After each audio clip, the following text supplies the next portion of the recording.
वांगणी परिसरातील नागरिकांसाठी विश्वासार्ह आरोग्य सेवा पुरवणाऱ्या श्री साई सेवा हॉस्पिटलचा 5वा वर्धापन दिन उत्साहात साजरा करण्यात आला।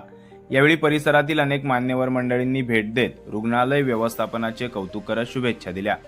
वांगणी येथील श्री साई सेवा हॉस्पिटलमध्ये आयसीयू, जनरल वॉर्ड, हृदयरोग तज्ञ, स्त्रीरोग तज्ञ तसेच हाडांचे तज्ञ यासह बालरोग तज्ञ, याचप्रमाणे एक्स-रे, रक्त तपासणी अशा विविध वैद्यकीय सुविधा उपलब्ध आहेत।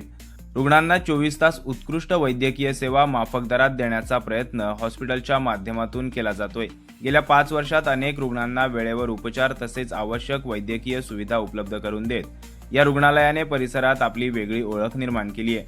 व्यवस्थापनाची उत्तम जबाबदारी पेलवत प्रदीप सावंत, उत्तम पालांडे, डॉक्टर शुभम पटेल यांच्या मार्गदर्शनाखाली गेल्या 5 वर्षापासून परिसरातील नागरिकांना अत्याधुनिक वैद्यकीय सेवा उपलब्ध करून दिली जाते।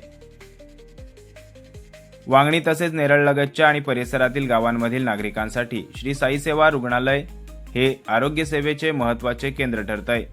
24 तास उत्कृष्ट सेवा, तज्ज्ञ डॉक्टरांची उपलब्धता आणि माफक दरातील उपचार यामुळे परिसरातील नागरिकांकडून श्री साई सेवा रुग्णालयाच्या आरोग्य सेवेचे कौतुक होतंय।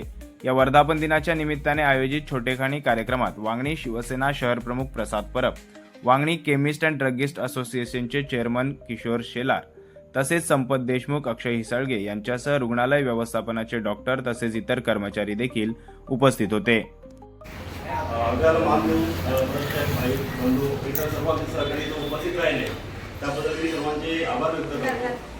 आता सुविधा देणं हॉस्पिटलमध्ये एक प्रकारचं म्हटलं तर वांगणीमध्ये 4 बेडचं आयसीयू विथ ओटी, कॅज्युअलिटी, एक्सरे सुविधा, इथे 24 तास फार्मसी किंवा इथेच रक्ताच्या चाचण्या इथे सगळ्या इमिडिएटली होतात। पण या सर्वांबाबतीत श्रेय जे आहे डॉक्टर शुभम पटेल या हॉस्पिटलला जो आकार दिलेला आहे किंवा आमचा तिथला स्टाफ या लोकांची सांगड घालून या 5 वर्षाचा प्रवास आहे एकच स्टाफ आपल्याकडे कंटिन्युटी राहिलेली आहे। आणि शुभम पटेल हे डॉक्टर या हॉस्पिटलचे जो आकार दिलेला आहे हॉस्पिटलला आजही कुठल्याही पेशंट आमचे शुभम पटेल डॉक्टरांना विचारतो, हे आमचं मोठं श्रेय आहे त्या हॉस्पिटल चालवण्यामागचं। त्यामुळे त्यांचाही मी आभार मानतो।